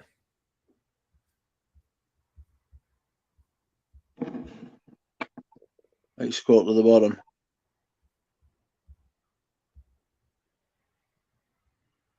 A big purple R. I don't see it. It's not on. I'm on the StreamYard chat and I don't see it. All right. I think it needs. I think you need to be on the YouTube chat because I had to approve it because he said shitting. Oh, that's probably why it doesn't show up here. Yeah. I mean, I hate to have to separate or differentiate between or pick one of those two because they're both brilliant, and you can't go wrong with either one you choose. But if I could only choose one for life, it would be Le Leon. Yeah. Catherine has kindly quoted it. Oh, and then she's retracted it. Dear me. What a roller coaster. That's outrageous. Le Leon Labdanum. See, Le Leon for me, the best perfume in my collection by far. A little of everything. What? Mar, Cuir de Russie. I don't get Cuir de Russie at all in Le Leon at all. Like Cuir de Russie is so green to me. I thought you were saying that. Dear me, I didn't realize you were reading a comment. I fucking shit myself there. Something stinks in here. Ross McFarlane says I had to buy it after someone commented while wearing a mask. Something stinks in here. I don't find it stinky like that, like dirt or barnyardy. I get a mentholated vibe from it. I do. I get crystal. I get something. You might not like it because it might have a lemon in the top. Do you think it's got a lemon in the top? Yeah, lemon and bergamot, slightly. To me, it smells like almost like you get some resin and then crystalline it, like crystallize like a resin. Right. So it's like a solid block, almost like a big diamond, but like a big diamond of resin. And it's got that shine to it. It's got a real shine about it. Like a sparkle? Almost like a sparkle. Almost like a sparkle, just short of a sparkle. And it's a little. Got 10 minutes. Keep talking, Rich. I'm dropping the link if someone wants to come on for 10 minutes. Ben might come on. Rudy might come on. I don't know if it. Whoop, where's he gone? It's just us now. It has a perfect animalic purr. No, it's got a horrible animalic purr. Yeah. Rich, told me to spray. Hello. Have you tried it on? Are you testing it from a blotter, or did you wear it like legitimately? No, I've had it on skin. No, I've legitimately worn it like once or twice, more than once. and I was just like, wow, no, pain and suffering. It's very dark. It's I don't know very how you nasty. can love Coromandel and not like Le Leon. No, I do. I love Coromandel. Coromandel for me is a winter perfume, though. It's a difficult wear. Is Le Leon. I just can't imagine wearing it. Do you know what it is? Have you ever worn it in the high heat? Which one? Either Coromandel and Le Leon. Ooh, Catherine's dropping In the knowledge. like the dead of summer? No. Really? Because that's what the Arabs do. They wear like big, thick, fat perfumes in like the highest of heats, like It's 40 and literally a 50. punch in the face, eh? But in the best, it's like the best punch ever. Look at the joy on his face. He's so happy. Fucking hell, man. I don't know what you don't like about this. It's just got that sort of, it makes us feel as though my tongue's going to go numb. You got to wear it fully, like right to the dry down properly. I've worn it. I just don't like it. This is true. They have kind of similar feeling, but they don't smell the same to me. They develop very differently and they have very different notes. I think if anything, they share like a patchouli, a dry dustiness to them, but still like they're still very different. Yeah. I don't get any Cuir de Russie from this, but I'm not familiar with Cuir de Russie EDP. I don't know if that's what you guys are comparing it to.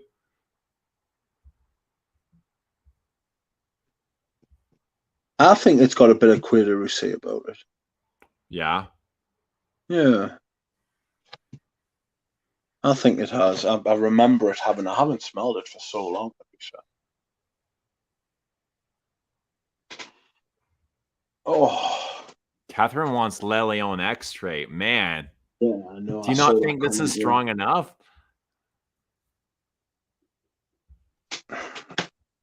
No, Catherine, it's not contrarian, not about perfume. I can be contrarian, but I try not to be when it comes to perfume. I try to be more. Gonzalo, how about Cuir de Lancôme? Have you tried that? That's an excellent leather perfume, although it's discontinued. You can find it for quite cheap. They were going for cheap. I got mine for like $50. Mm. Oh, what did you get for $50? Cuir de Lancôme for a leather perfume. Cuir de Lancôme. You try. I think I sent you a sample of that when we did a sample test. Yes, you did. Yes, you did. It was nice, I thought. Discontinued now, isn't it? Yeah. Just pouring a drink. I'm not having this. Oh, okay. Anyway, I've got things to do. I've got to run out. And where's this to go? Yeah. But this was lovely. A surprise Friday night stream, which we don't very often do. That's true. It's Thanksgiving here this weekend. I'm not sure what about all you guys. You have Thanksgiving? No. It's we like have nothing to give thanks for. We have nothing to give thanks for. Thanks for vintage and backups. That's right. That's right. Thanks for the Newcastle takeover going through at last. God almighty, that gave me anxiety for months. So this is where we'll be stuffing down on turkey and gravy and filling and all that kind of thing. But are you making it? I'm not. No. I'll be eating it though. Are you going to your mom's for it? Oh yeah. Yeah. Be a big feast. Lots of people, lots of food. It's people are asking for more streams. I'm beefed. It's like 2 o'clock in the morning here, and I've already had my painkillers. I'm pretty proud of myself that I've kept going tonight. But it was much needed. It's a big day. It's much later than you like to come on. I know you don't like to come on late at night, and understandably so. And it is a completely surprise stream. I've been really busy at work, working more than I'd like to, but they've been like clamping down. They're like, Eugene, can you work more hours? I'm like, no. I mean, I can, but I don't want to. But we need, we need more help. So I've That's right. worked like twice as much this week as I normally like to. And hopefully that's not going to last too long so we can come back to streaming more often. Right. I'd rather stream than work, to be honest. Yes. That's everybody feels the same. Yeah. I'd rather stream than work. But hopefully next week we can get a couple of streams, and maybe tomorrow morning. Like I have some free time if you're up for it. Yeah, I'll probably be up for it. Yeah, no problem. Yeah, like mid morning here, early, like before afternoon. Maybe I can get 2 hours in if you're up for it. Yeah. Other than that, perfume wise, I don't know what else I can tell you. We'll just turn around tomorrow and find out that fucking, I don't know, Peter from Fragrance View has turned up at Chanel and now he's the head perfume. Tomorrow morning? Yeah. Can you imagine? Tomorrow morning. I think it's going to be a long while before some news breaks that'll be as exciting or just completely out what happened today. It's like a lot happened, right? Yeah, all at once, and it was like, what? Because you sent me, I wouldn't have known. I would have been none the wiser if you hadn't told us. You sent me the picture of Kurkdjian announcing it on his Instagram. IG. Yeah, that's right, Instagram. So I wouldn't have had a clue. You should have said to him. You should have messaged him because you can leave comments on his stuff. You should have messaged him and said, "You want to come on stream tonight and tell what the fucking crack is?" Oh yeah, he'd love that, right? Yeah, exactly. Say, "Oi, what's going on here? What's up with all your musks? Drop the musk. What's up with the big musk? Nitro musks. What's up with the nitro musk? What's up with the overdose of vanilla?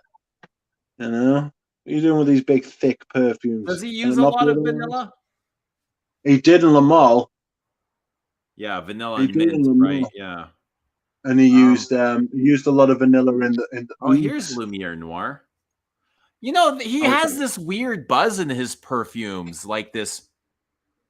It's just this thing that I don't know how I would explain it. It's like this weird pitch that's just reoccurring, like a broken record, you know? Do you get that at all with his stuff? I get a theme. I'm not sure if that's the first time I've described it like that, so it's interesting. But I'm not sure I would describe it like that. I get it.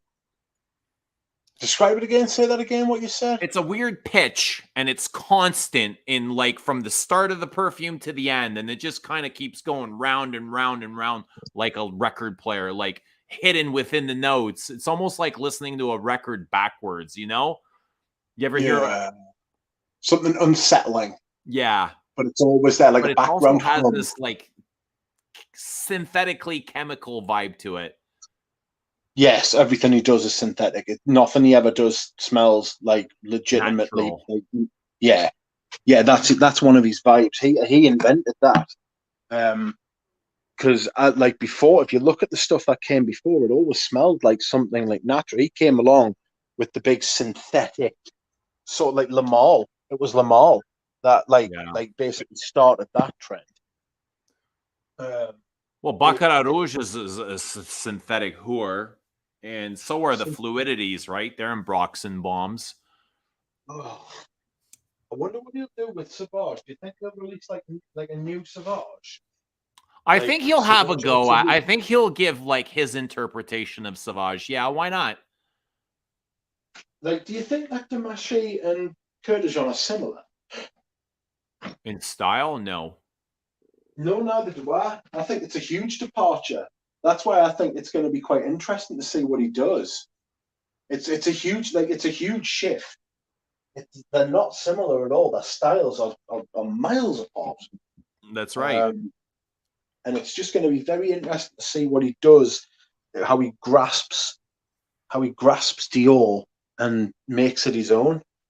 Well, like his style outside of his own brand can fit Dior Dior, like his Ultra Mall. That, not, take away the sweetness, but the richness of Ultramile and the depth of it, that would very much fit Dior. But his brand, like the aesthetic of his brand, is nothing. It doesn't suit Dior at all. It's miles apart. Yeah, it's going to be interesting. I definitely think it's going to be interesting. I think his first release should tell us a lot. Right. I wonder how soon it'll be. Oh, I imagine he's working on it now because I believe Francois is gone like at the end of this year. right. I don't know if he'll stay right till the very end, but yeah, or he might have already like packed up his desk and left. yeah. I have a feeling he was asked to leave. Do you? Yeah. That's also interesting. Do you know something? No, it's just my intuition, just my guess. Yeah. I don't know. I mean, he's maybe they've just said like do the elixir and then thanks, bye. Right. You're out of your contract. Yeah, thank you. Next. It's strange. It feels like a watershed. It does feel like a moment in time, like in like I mean it's perfume in it, you know what I mean? But it does feel like I'm gonna remember what I'm gonna remember like not where I was when I heard Demachy was leaving, but I'm gonna remember like the day. Yeah. I'm gonna remember that we did a stream simply because Demachy had left. Like it's like a proper moment, because Well, we he's been spent there many for hours bashing him, so I thought it was only fitting exactly. that we wish him a farewell. And Yes, I wish thank him, you. all the luck in his future life and all the love, and he deserves everything that he wishes and desires. But Yeah, it's not like a person. I don't hate him as a no, man. no, You know what I absolutely mean? not. Like I'm I wish sure him he's the a best. saint. It's I do. I hope it's not a health thing. I hope it's No, not a health I thing. hope I he's hope happy, and he's I hope well. he's healthy as well. Yeah, but that's that. But it's weird, like, it's just everything happens so fast. He's released 4 privies this year and a bunch of he did some of the Dior Cherie or what was the Dior flanker for the women. He's done the elixir, so it's a lot. And then to just say goodbye like this and retire, it's like, here's your stuff, here's your perfumes, release them. I'm out. Goodbye. See you later. Yeah, interesting, weird, ironic. It's one of the it's yeah. I'm gonna And the whole remember it. documentary they released a couple of months ago. That's right, Rudy. That's it. They released a whole documentary Like, about him. I did mean, they not know he had planned to retire at that point? is that what he's doing? Is he retiring? That's what they're claiming. Right. Right. So he's not going to pop up like he's not going to pop up and like At do Memo something else Paris? with it. I don't know. Yeah, You yeah, never know, right? exactly. Yeah. If I was 70, I mean, he must be minted. He must have a lot of money. He must do. I don't know. I imagine perfumers make a shitload of money. Yeah. He currently was replaced as perfumer at Dior by MFK, but he remained a perfumer under the LVMH umbrella brands. Like according to Wikipedia, he's got a free. Oh no, sorry, I beg your pardon. Oh, he moved to Dior as this is what the Fragrance Foundation say. He moved to Dior as perfumer creator and has been there since 2006. Embodies the expertise and creativity. He's been there for 15 years. 2006? Yeah, that's what I thought. 2006. How the fuck? Then why wasn't he why was Dior Homme given out to other perfumers? Why was Eau Noir given out to other perfumers? Yeah. Why was the second? I mean, like, oh, fuck the. Why was Kurkdjian allowed to make Dior cologne in 2007? Right. Why was Kurkdjian allowed to make Eau Noir? Yeah, that was If 2003. Oh, no, it was 2003. It was one of the first ones, along with Bois d'Argent. Bois d'Argent was 2003 too, as was Cologne Blanche. Actually, that might be in 2004. But they were the original trio. anyway, I hate to cut you off, but I really got to run, and No, no problem. I need cutting we off. will maybe possibly see y'all tomorrow morning. If you're lucky. Yeah. All right, Rich. Thanks for coming on. Thank you for having us. Everyone in the chat, thank you so much for coming on and sharing your thoughts and being with us. And we will see y'all soon. Good night. Bye, guys.